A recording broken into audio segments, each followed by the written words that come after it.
In every language, Allah, He sent a prophet to speak to them.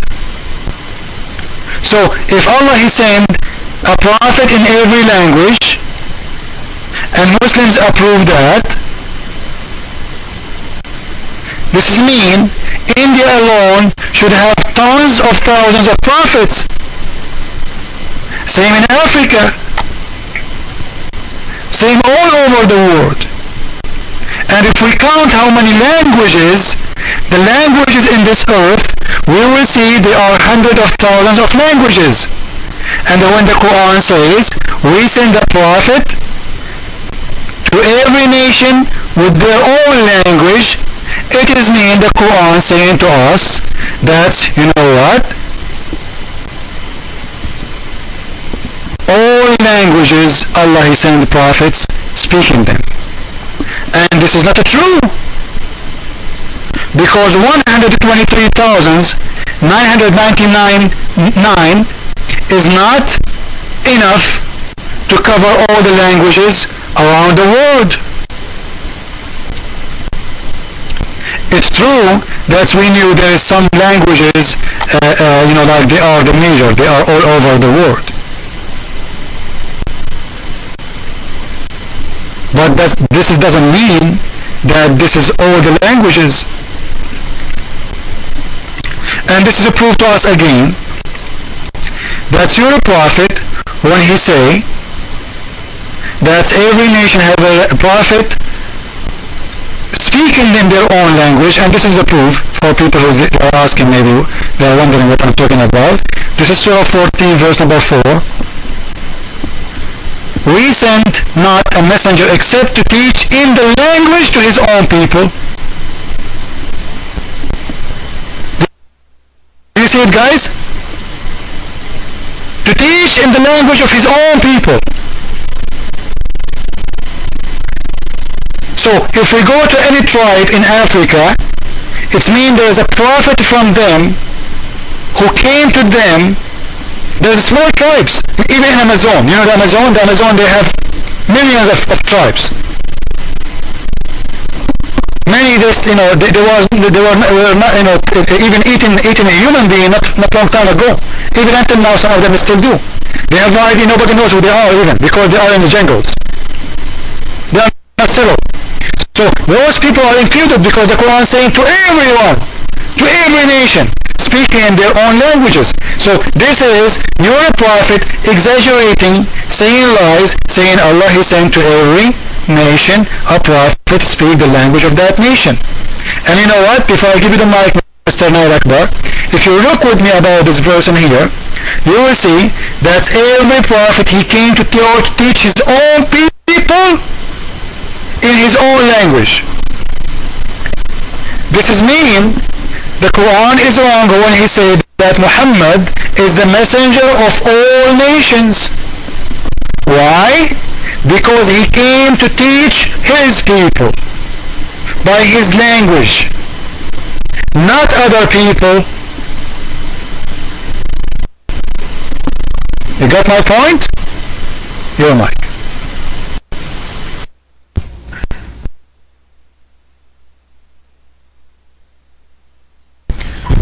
Alright, so yes, I hope you guys are hearing. Yes, the Quran does say that every nation was given a prophet, a messenger. And if you think about it, okay, in the time of the prophet, okay, the amount of languages we have today is not exactly the same as they had back then. As a matter of fact, you yourself will know that languages have been born and died. Like for instance, Aramaic, is a language that was spoken by Jesus, but it's not spoken in today's time at all. So the thing is that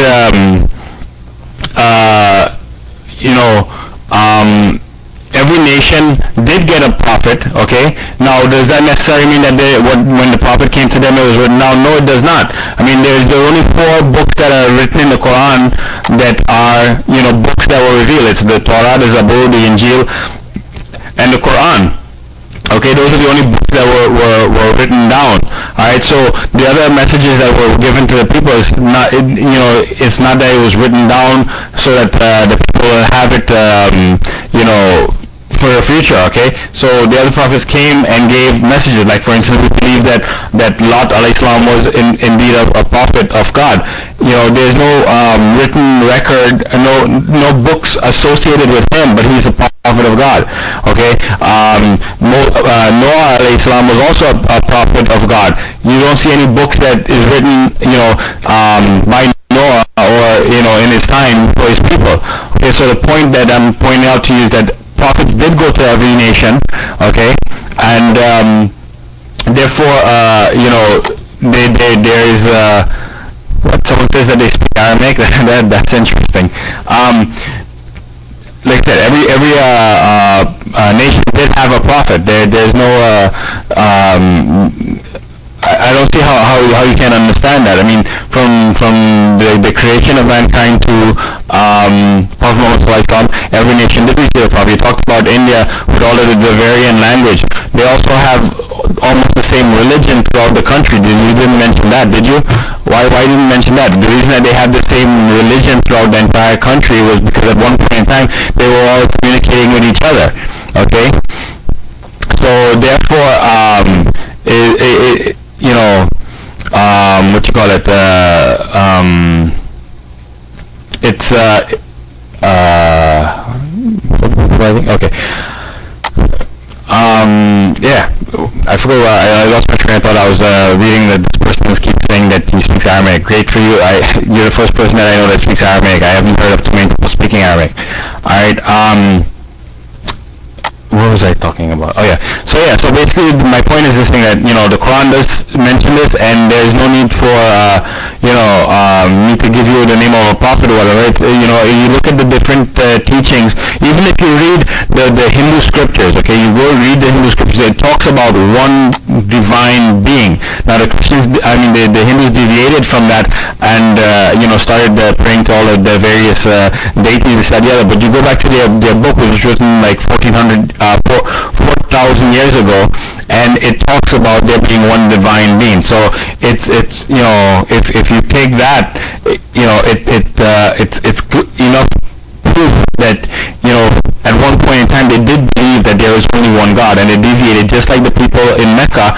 They believed that Abraham and Ishmael are prophets of God, but they deviated from that and started worshipping all the idols, etc., etc. So again, therefore, I think I've answered that question well enough. I don't think I need to go any further with that. So your mic.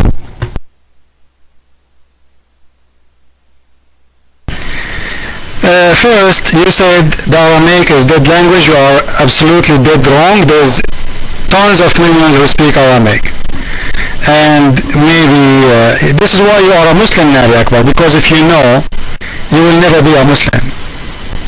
This is the prayer that's been taught by Jesus Christ as it is in Aramaic. Listen carefully.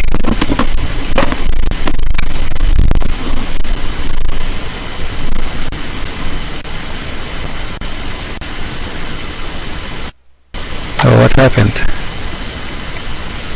There we go.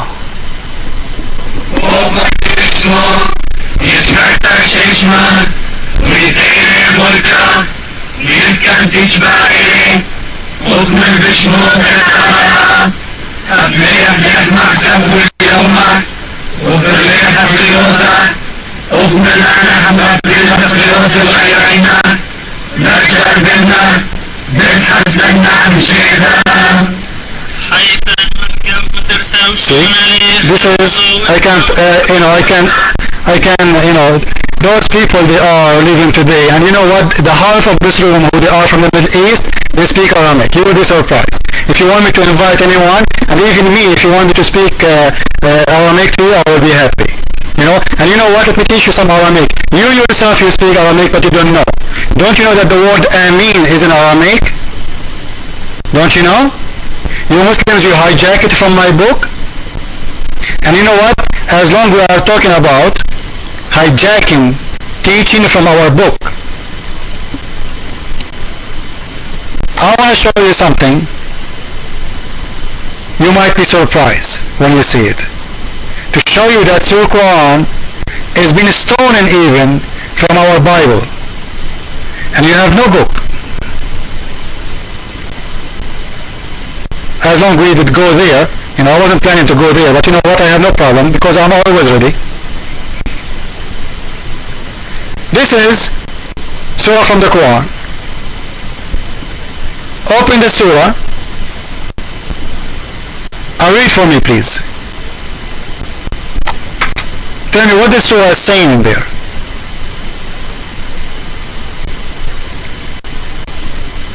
And I will post to you from my Bible.